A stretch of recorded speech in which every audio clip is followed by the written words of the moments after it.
Italy की प्रधानमंत्री Giorgia Meloni का जब अपने बॉयफ्रेंड के साथ ब्रेकअप हो गया, बॉयफ्रेंड या कहीं पार्टनर के साथ ब्रेकअप हो गया, तो इंडिया में लोगों ने मौज काटना शुरू कर दिया। मतलब हमको 10 मिनट ये समझने में लगा कि यार किसी का घर टूटा है, उनकी बच्ची है, लेकिन इंडिया में लोगों को घंटा फर्क पड़ता है। इंडिया ही नहीं, इनफैक्ट गोरे और पड़ोस के पाकिस्तानी जो हैं, उधर अफगानी या बांग्लादेशी, वो भी मजा काटे जा रहे हैं। हाँ, मतलब इंस्टाग्राम पर मोदी जी की आवाज में आपने हजारों करोड़ों रील सुनी होंगी और अब कान से खून आने लगा होगा। इतनी क्रिएटिविटी दिखा दी गई है, मतलब इतना तो क्रिएटिविटी जीवन में मोदी जी ने नहीं की होगी जितना उनके नाम पर नए लड़कों ने मौज काट दी। इंस्टाग्राम के टॉप ट्रेंड में बीते कुछ महीनों से वो हैं G20 में जब ये आई थी मोहतरमा जियोर्जिया मेलोनी। सो मोदी जी के साथ उनकी तस्वीरें और उसके बाद उनकी आवाज में जो वो गाने आते थे, एक से एक गाने, मतलब क्या ही कहा जाए, क्रिएटिविटी की इंतहा थी। लेकिन इन सब के बीच में अब जब ये खबर आती है कि वो अपने पार्टनर के साथ 10 सालों बाद अलग हो रही हैं, 10 साल का उनका रिश्ता रहा और इसके बाद वो उनसे अलग हो रही हैं, एक भावुक पोस्ट डाल रही हैं। सो इंडिया में लोगों को खुशी की लहर, ऐसा लग रहा है कि भाई एक्चुअली में अच्छे दिन आ गए हैं।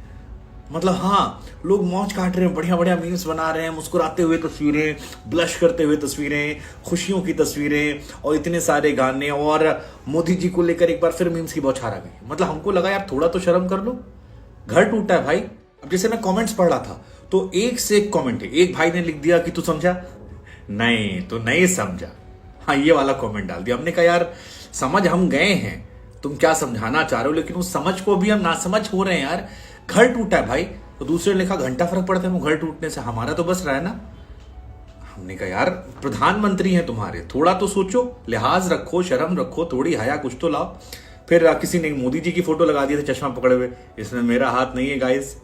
हमने कहा यार मतलब एक दो ऐसे नहीं, भतेरों हैं। एक ने तो नाम भी निकाल दिया, वो मेलोनी निकाला और इधर से मोदी जी को निकाला और उनका ODI निकाला, इनका MEL निकाला और उसको मिलके बना दिया मेलोडी। नीचे किसी ने लिखा कि मेलोडी इतनी चॉकलेटी क्यों यार। Next level, next level, next level. बहुत सारे भाई ऐसे थे जो कमेंट सेक्शन में खाली इसलिए आए थे कि उनको क्रांतिकारी कमेंट पढ़ने थे, कि मतलब किसने किसने कौन कौन सी क्रिएटिविटी है जो दिखाई है, और जबरदस्त है। एक भाई ने तो जो पोस्ट लिखा वो हमारे दिमाग में चलने लगा। मतलब उसने लिखा कि जब ये पोस्ट पढ़ी मैंने तो मेरे दिमाग में गाना चलने लगा, बिखरने का मुझको शौक है बड़ा। यार ये वाली रील तो हमने भी कम से कम दो चार हजार बार तो हमने देख ली थी, जिसमें मोदी जी की आवाज में आया था, बिखरने का मुझको शौक है बड़ा। किसी ने हनी सिंह बना दिया विदेश। हाँ, मतलब वो विदेशी कला स्टार है भाई। हनी सिंह का गाना नहीं है जिसमें हनी सिंह जाते हैं वहां पर और जाके सोनाक्षी सिन्हा एक किसी ने डाला भाई मोदी जी हैं तो मुमकिन है। हमने कहा मोदी जी पा गए तो पटक पटक के मारेंगे ऐसे लोगों को यार, कुछ भी बना दियो। एक कोई आदित्य करके यूजर, उन्होंने लिखा कि भैया क्या नाम है, मोदी जी ने फाइनली समझा दिया जॉर्जिया को कि देखो वो अच्छा लड़का नहीं है। मोदी है तो मुमकिन है। हमने कहा यार, और एक वो जो आता नहीं, जो काले वाले लड़के छोटे छोटे हैं और वो अफ्रीकन लड़के डांस करते हैं, वो वाले, उसके मीम है मोदी जी राइट नाउ। हमने कहा अच्छा। एक किसी ने डाला वाह क्या सीन है। किसी का मीम आया कि भाई वाह मोदी जी वाह। I mean this is Heights of इंतहा, हाइट्स ऑफ इंतहा। अमित शाह जी को भी लोगों ने नहीं छोड़ा। उनका भी एक मीम आ गया है, क्या नाम है, आप क्रोनोलॉजी समझिए। एक वो लड़का जो आजकल गाता है ना दिल विच तेरे, वो डांस करता रहता है, अजीबो गरीब डांस करता है, पीछे कोई बैकग्राउंड लगा के, उसको भी मोदी जी क्रॉप कर दिया गया। एक वो मोदी जी का ये वाला ही बहुत वायरल हो रहा है। मतलब लिटरली किसी का घर टूटने पर पहली बार ये है कि इतनी खुशी इंडिया में लोग मना रहे हैं। मतलब ये मेरी समझ से परे है, लेकिन अब है यही है। हम भी कह सकते हैं कि भाई वाह क्या सीन है। पूरा इंटरनेट ब्रेक कर रखा है इन दोनों ने यार। खैर इस तमाम मीम्स से इतर मतलब थोड़ी सेंसिटिविटी दिखाते हुए हम आपको बता दें कि इटली की प्रधानमंत्री जॉर्जिया जो हैं वो अपने पार्टनर एंड्रियो से अलग हो गई हैं। ये दोनों मैरिड नहीं थे। 2016 में इनकी मुलाकात, 2015 में मुलाकात हुई थी और उसके बाद से ही दोनों लिविंग रिलेशनशिप में रहने लगे थे। इनकी एक डॉटर भी है जिसका नाम जिनेवरा बताया जा रहा है और ये इटली की पहली महिला प्रधानमंत्री हैं। इनका हस्बैंड से इनके रिश्ते से लगे हुए हैं क्योंकि इनके हस्बैंड जो हैं वो बहुत ही वुमेनाइजर टाइप के इंसान हैं और बहुत सारे उनके ऐसे इंसिडेंट निकल कर आए हैं जहां पर काफी कंट्रोवर्सी हुई है, जैसे सेक्सिस्ट कमेंट की महिलाएं ये ना करे तो ऐसा रहेगा। अपनी फीमेल स्टाफ के साथ उनके कई सारे संबंधों को लेकर बहुत सारी चर्चाएं आए हैं, बहुत सारे बयान जो है वो भी निकल कर आए थे, और मुस्लिम्स को लेकर भी उनका एक नजरिया रहा है। सो बहुत सारी चीजें हैं जो उनके हस्बैंड के खिलाफ जा रही थी, और कई बार इससे पहले भी जॉर्जिया ने कहा था कि उनके हस्बैंड क्या कहते हैं उससे उनको जज ना किया जाए, और लगातार वो चर्चा में रही। 2008 में 31 साल की उम्र में जॉर्जिया जो है इटली की सबसे युवा मंत्री बनी थी, और उसके बाद उनकी प्रधानमंत्री भी बनी। 10 साल तक उनके पार्टनर थे।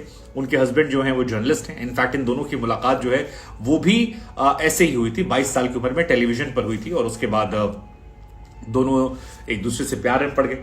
हालांकि विमेन को लेकर उनके हस्बैंड का नजरिया बहुत कंट्रोवर्शियल रहा, और उस कंट्रोवर्सी का असर इनकी लाइफ पर पड़ा था इस वजह से, और इसी को लेकर इन्होंने पोस्ट भी लिखा है कि मेरा रिश्ता 10 साल तक चला, ये खत्म हो गया है।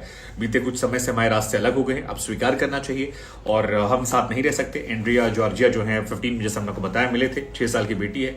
बेटी को लेकर भी कहा कि मैं हमेशा अपनी बेटी की रक्षा करूंगी, मैं अपनी बेटी के साथ खड़ी हूं, मुझे मेरी मॉम से प्यार नहीं मिला था, सो मैं मेक श्योर करूंगी कि ये चीज कभी खराब ना हो। G20 सम्मेलन में ये जब आई थी काफी चर्चा में रही थी। हालांकि मुसलमानों को इटली के लिए खतरा वाला बयान जो है इनका स्टेटमेंट वो काफी चर्चा में रहा था, और बहुत ज्यादा उसको लेकर चर्चा हुई थी। लेकिन अब जब इनका डिवोर्स हो रहा, डिवोर्स नहीं हो रहा, एक्चुअली सेपरेट हो रहे हैं। डिवोर्स तो तब होता है जब शादी करते हैं। She was not married, she was just in living relationship with her. So अब ये मीम्स की बौछार आ गई है। अब इन मीम्स को लेकर आप क्या सोचते हैं, और इतने सारे मीम्स क्यों, और आपको लगता है कि ये अब 2.0 शुरू होगा? क्योंकि जब वो आई थी तब 0.1 देखने को मिला था। वो जो गाना था ना, क्या ऑटोमेटिक गाना बजता है इन तस्वीरों को देखकर, बिखरने का मुझको शौक है बड़ा। अब उसके बाद ये जो आया कि तू समझा, तू नहीं समझा। हालांकि ये बिल्कुल इनसेंसिटिव है, लेकिन I don't know it's funny also, I don't know it's funny और नॉट, बट ये मीम्स बहुत वायरल हुए। मुझे नहीं पता कैसे रिएक्ट करते, मुझे लगा आप लोगों से पूछते हैं कि इसको लेकर आप क्या सोचते हैं, आपका पॉइंट ऑफ व्यू क्या है, नजरिया क्या है, और इतने मीम्स क्यों आ रहे हैं इस पर, मतलब कुछ तो वजह होगी क्या?